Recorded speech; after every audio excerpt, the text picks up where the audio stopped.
కాసేపట్లో రాజ్యసభ ఎంపీ పదవికి మోపిదేవి వెంకటరమణ రాజీనామా చేసే అవకాశం ఉంది. ఇప్పటికే రాజ్యసభ చైర్మన్ జగదీప్ ధన్కర్ అపాయింట్మెంట్ కోరారు మోపిదేవి వెంకటరమణ. ఉదయం 11 గంటలకు అపాయింట్మెంట్ వచ్చినట్లుగా తెలుస్తోంది. ఎంపీ లావు శ్రీకృష్ణదేవరాయలతో కలిసి ధన్కర్ వద్దకు వెళ్లే అవకాశం ఉంది. ఇక రాజ్యసభ చైర్మన్ కు ఆయన తన రాజీనామా లేఖను అందజేయనున్నారు. అనంతరం వైసీపీకి కూడా రాజీనామా చేస్తున్నట్లు ప్రకటిస్తూ అధిష్టానానికి లేఖను పంపనున్నారు.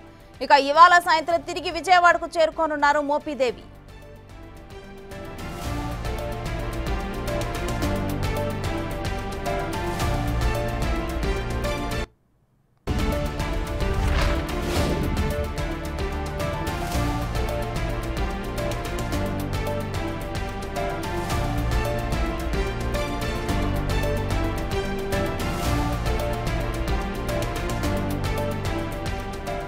మరోవైపు పార్టీలో భేదాభిప్రాయాలతోనే వైసీపీని వీడినట్లు మోపిదేవి వెంకటరమణ చెబుతున్నారు. ఈ క్రమంలో ఆయనతో మా ఢిల్లీ ప్రతినిధి శివ ఫేస్ టు ఫేస్.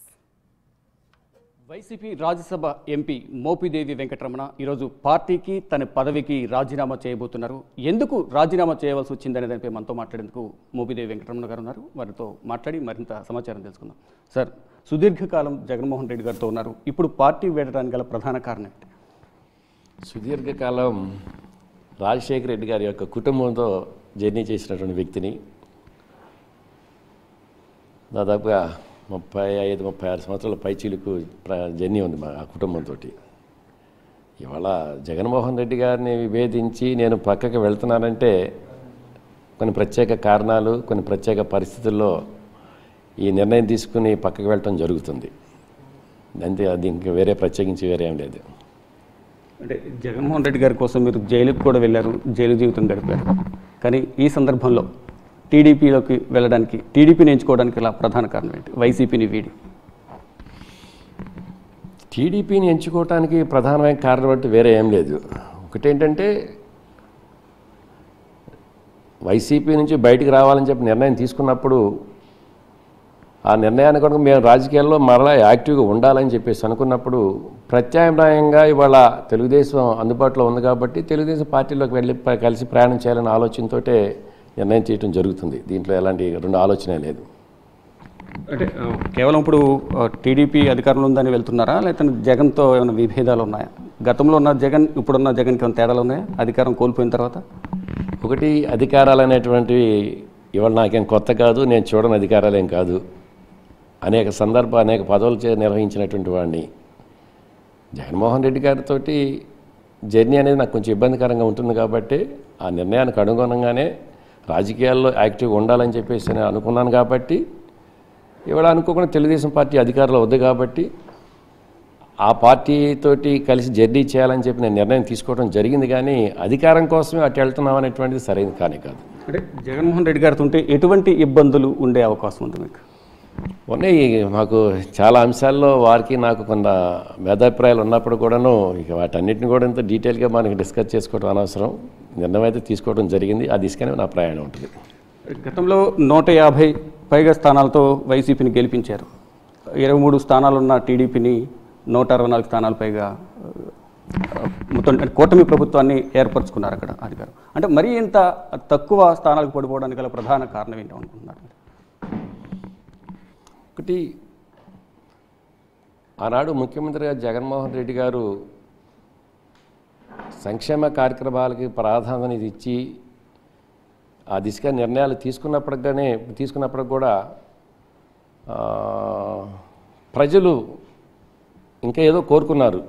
ఏం కోరుకుంటున్నారు ప్రజలు అనేది అసెస్ చేసే దాంట్లో కొంత ఆనాడు వైసీపీ ప్రభుత్వం అయితే వైఫల్యం చెందింది. కాబట్టి దాని యొక్క పర్యవసానమే మొన్నటి రిజల్ట్స్. అంటే సంక్షేమం అందించామని చెప్పి అభివృద్ధిని పక్కన పెట్టి రాజకీయ కక్ష ధోరణిలో అందరినీ వేధించారు అనేది ప్రధానంగా ఒక ఆరోపణ. అది కూడా నిజమే. ఆ నేపథ్యంలోనే జగన్మోహన్ రెడ్డిని 11 స్థానాలకు తగ్గించి మరి ప్రతిపక్ష హోదా కూడా లేకుండా చేశారు. నేను చెప్పాను కదా, ప్రజలు ఆశించిన స్థాయిలో వారి కోరిక మేరకు ఆ దిశగా పరిపాలనాపరమైన నిర్ణయాలు జరగలేదనేటువంటిదే ఇక్కడ అంశం. సంక్షేమ కార్యక్రమాలు ఒకటే కాదు, దానికి అనుగుణంగానే డెవలప్మెంటు ఇతర యాక్టివిటీస్లో కూడా ఉండాలనే దాన్ని ఆలోచన చేయడం జరిగింది. సరే, రాజకీయపరమైనటువంటి కక్షలు సాధింపులు అంటారా, జనరల్గా ఎవరు అధికారంలో ఉన్నా కానీ అనుకున్నటువంటి పరిస్థితులు బట్టి కొన్ని నిర్ణయాలు జరుగుతుంది. దాన్ని ఎవరు కూడా మనకు కాదనేది లేదు. కానీ రాజకీయ కక్ష సాధింపు అనేది కామన్గా ఉంటుంది, కానీ శృతి మించి మరి రాజకీయంగా వేధింపులకు గురి చేశారు జగన్మోహన్ రెడ్డి. సొంత బాబాయికి సంబంధించి హత్య కేసు కానీ ఇతర డాక్టర్లకు సంబంధించి కూడా మాస్క్ అడిగినందుకు ఆయన చనిపోయేలాగా ఇబ్బందులు గురి చేశారు. అనేక మందిని ప్రతిపక్ష పార్టీ నేతలను కూడా జైలుకి పంపించారు. సాక్షాత్తు మాజీ ముఖ్యమంత్రి, ప్రస్తుత ముఖ్యమంత్రి చంద్రబాబును కూడా అక్రమంగా జైలుకి పంపించి 50 రోజుల పైగా జైల్లో ఉంచారు.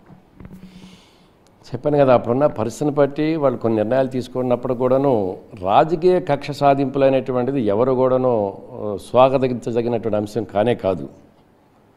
అలాంటి పరిస్థితుల్లో మేము ఆ రోజు కూడా చెప్పాము, మరి ఎంతో రాజకీయ అనుభవం ఉన్నటువంటి చంద్రబాబు నాయుడు గారిని అరెస్ట్ చేయడం అనేటువంటిది సరైన పద్ధతి కాదనేది కూడా మేము కామెంట్ చేయడం కూడా జరిగింది. ఏదైనప్పుడు కూడా ఈ కక్ష సాధింపు నాకు అధికారం ఉంది కాబట్టి నేను సాధిస్తాను, నీకు అధికారం ఉంది కాబట్టి నువ్వు సాధిస్తున్నావు అని చెప్పి నేను నిర్ణయం ప్రజాస్వామ్య వ్యవస్థలో ఎప్పుడూ స్వాగతించదగింది కానే కాదు. ఇక వివేకానంద రెడ్డి గారికి సంబంధించిన హత్యాదంతం అనేటువంటిది అది కోర్టులు విచారణ ఆ పరిధిలో ఉంది కాబట్టి దాని గురించి మనం ఎక్కువ మాట్లాడటం అవసరం. అంటే సొంత చెల్లెళ్ళే రోడ్లపైకి వచ్చి తన సోదరుడికి జగన్మోహన్ రెడ్డికి ఓటేయొద్దు అంటూ కూడా వివేకానంద రెడ్డి కుమార్తె సునీతారెడ్డి రోడ్లపైకి వచ్చి మరి నిరసన తెలియజేశారు. ఆ ఇంపాక్ట్ ఎంతవరకు పనిచేసింది జగన్మోహన్ రెడ్డి పైన, ఓటమి పైన? అది ఎంతవరకు పనిచేసింది అనేటువంటిది రాష్ట్ర ప్రజలు ఆలోచన చేశారు. చెల్లెలు ఇద్దరు కూడా రోడ్డు మీదకి వచ్చి మా అన్నకు ఓటేయొద్దని చెప్పి అనే దాంట్లో వాళ్ళ కుటుంబపరమైన అంశాలు, వ్యక్తిగత అంశాలు, అనేక అంశాలు దాంట్లో ముడిపడి ఉన్నాయి కాబట్టి వాటి గురించి ప్రస్తుతం మనకు ప్రస్తుతం దాదాపు వైసీపీ రాజ్యసభ మొత్తం ఖాళీ కాబోతోంది. 1-2 మినహా వైవి సుబ్బారెడ్డి, విజయసాయిరెడ్డి తప్ప మిగతా వారందరూ టీడీపీ లేదా జనసేన, బీజేపీలకు వెళ్ళబోతున్నారు. ఎంతమంది 3 పార్టీలు జాయిన్ కాబోతున్నారు? మీతో పాటు ఇంకెవరు టీడీపీలకు రాబోతున్నారు? ప్రస్తుతానికైతే నేను మస్తాన్రావు గారు ఈ నిర్ణయం తీసుకున్నాం. నెక్స్ట్ ఎవరు ఏ నిర్ణయం తీసుకుంటారనేటువంటిది మా పరిధిలో లేదు, అది మాకు సంబంధం లేదు, మాకు తెలియదు. రైట్, ఇప్పుడు మీరు రాజీనామా చేస్తున్నారు, మళ్ళీ మీకే ఈ రాజ్యసభ ఇచ్చే అవకాశం ఉందా? అంటే ఎటువంటి హామీతో మీరు టీడీపీలో జాయిన్ అవుతున్నారు? నాకు మొదటి నుంచి కూడాను రాష్ట్ర రాజకీయాల్లో యాక్టివ్గా ఉండాలనేటువంటిది నా ఇంటెన్షన్. ఇవాళ కొత్తగా ఉన్నదేం కాదు. ఇలాంటి పరిస్థితుల్లో రాజ్యసభ రిజైన్ చేసి రాష్ట్ర రాజకీయాల్లోకి వెళ్ళాలని చెప్పేసి నిర్ణయం తీసుకున్నాం. ఇవాళ అధికారంలో తెలుగుదేశం పార్టీ ఉంది కాబట్టి, దట్టు చంద్రబాబు నాయుడు గారు ఎంతో అనుభవం ఉన్నటువంటి రాజకీయ నాయకుడు కాబట్టి వారితో కలిసి రాజకీయ ప్రయాణం చేయాలని చెప్పి ఆలోచన చేసుకున్నాను. ఆ దిశగానే వెళ్ళడం జరుగుతుంది. అంటే అధికారంలో ఉన్నంతకాలమే టీడీపీలు ఉంటారా? మళ్ళీ తర్వాత ఏమైనా మారే అవకాశం ఉంది? అంటే అధికారంలో ఉన్నాం కాబట్టి టీడీపీలకు వచ్చామని చెప్తున్నారు కాబట్టి ఫర్దర్గా ఏ విధంగా ఉండబోతుంది? మరి ముఖ్యంగా ఇప్పుడు టీడీపీలకు రాబోతున్నారు, మీ పాత్ర ఏ విధంగా ఉండబోతుంది టీడీపీలో? ఈ అధికారం ఉంది కాబట్టి తెలుగుదేశంలోకి వెళ్తున్నారా అని చెప్పేటటువంటిది సరైన మాట కాదు. ఎందుకంటే నేను ప్రారంభంలో చెప్పినట్టే నేను చూడని అధికారాలేం కాదు ఇవన్నీ కూడా. ఇవాళ నేను వైసీపీ నుంచి అటు వెళ్తున్నానంటే అనుభవం ఉన్నటువంటి సీనియర్ నాయకుడిగా చంద్రబాబు నాయుడు గారు వారి పరిపాలనా పరంగా తీసుకున్న నిర్ణయాలు, దట్టు నేను ఏదో ఒక విధంగా పాలిటిక్స్లో యాక్టివ్గా ఉండాలనే ఆలోచనలో ఉన్నాను కాబట్టి ప్రత్యామ్నాయంగా ఇవాళ అందుబాటులో ఆ పార్టీ ఉంది కాబట్టి ఆ పార్టీకి వెళ్ళడం జరుగుతుంది. అంతేగాని దీన్ని ఏదో అధికారం కోసం వెళ్తున్నాము, రేపు అధికారం పోయిన తర్వాత మళ్ళీ ఇంకో నిర్ణయం ఏముంటుందంటే అట్లా అల్లరచిల్లరగా దూకుడు గంతులు వేసేటువంటి వ్యక్తి అనేది నేను కానే కాదు. మొత్తంగా చూసుకుంటే జగన్మోహన్ రెడ్డి కోసం జైలుకి వెళ్ళారు, సుదీర్ఘకాలం వైఎస్ ఫ్యామిలీతో ఎంతో అనుబంధం ఉంది. కానీ మీలాంటి వారి వైసీపీని వీడుతున్న నేపథ్యంలో మరికొంతమంది కూడా వైసీపీని వీడే అవకాశం కనిపిస్తోందంటూ కూడా ప్రచారం జరుగుతుంది. అంటే దీనికి ప్రధాన కారణం వంతెద్ది పోకడలు, కొంతమంది మాట మాత్రమే జగన్మోహన్ రెడ్డి వింటున్నారు, నిరంకుశ ధోరణితో వ్యవహరిస్తున్నారు అనేది ఒక ప్రచారం జరుగుతోంది. తర్వాత ఎంతమంది వెళ్తారు ఏమిటి అనేటువంటిది ప్రస్తుతం అప్రస్తుతం అయినప్పుడు కూడాను ప్రజాస్వామ్య వ్యవస్థలు ఎప్పుడు కూడాను ఏకపక్ష నిర్ణయాలు అనేటువంటిది ప్రజలు ఎప్పుడు కూడా స్వాగతించరు. ఏ నిర్ణయం తీసుకున్నా అధికారంలో ఉన్నటువంటి ముఖ్యమంత్రి కావచ్చు, మంత్రులు కావచ్చు, స్థానిక నాయకులు కావచ్చు, ఉన్నటువంటి తీసుకోబోయే నిర్ణయాలు ఏంటి, ఆ నిర్ణయాల యొక్క పర్యవసానం ప్రభావాలు ఏ విధంగా ఉంటాయి, మనం తీసుకునే నిర్ణయాల్లో ప్రజలకు ఏ మేరకు మనం అందుబాటులోకి వెళ్ళడానికి అవకాశాలు ఉంటాయనే దాని మీద నలుగురితో కూలంకషంగా చర్చించి నిర్ణయాలు తీసుకోవాల్సిన అవసరం అయితే ఉంది. ఈ క్రమంలో కొంత జగన్మోహన్ రెడ్డి గారు వైఫల్యం చెందారంటే అలాంటి సందేహం లేదు. రైట్గా త్వరలోనే టీడీపీలో జారబోతున్నారు, మధ్యాహ్నం రిజైన్ చేయబోతున్నారు. ఫైనల్గా జగన్మోహన్ రెడ్డి గారికి ఏం చెప్పదలుచుకున్నారు? ఒకటి, కొంతకాలం ఆయనతో కలిసి జర్నీ చేశాను. మరి నిర్ణయాలు ఏమన్నప్పుడు కూడాను కొన్ని సందర్భాల్లో కొన్ని అంశాల్లో నేను కొంత ఇబ్బంది పడినప్పుడు కూడా ఇప్పటివరకు ఈ కొంతకాలం పాటు వారితో జర్నీ చేసినటువంటి క్రమంలో నాకు ఇచ్చిన అవకాశాలకి నేను ఎక్కడ కూడాను మచ్చలేకుండా, ఆయనకు మాట రాకుండా, నాకు మాట రాకుండా నేను పరిపాలన చేయటం, నేను నిర్ణయాలు తీసుకోవడం జరిగింది. ఈ క్రమంలో నాకు ఇచ్చినటువంటి అవకాశానికి కృతజ్ఞతగా వారికి ధన్యవాదాలు తెలియజేస్తున్నాను. మొత్తంగా చూసుకుంటే ప్రస్తుతం టీడీపీ అధికారంలో ఉంది కాబట్టి నేను యాక్టివ్ పాలిటిక్స్లో ఉండాలనుకుంటున్నాను. ఈ నేపథ్యంలోనే ప్రస్తుతం టీడీపీ అధికారంలో ఉంది.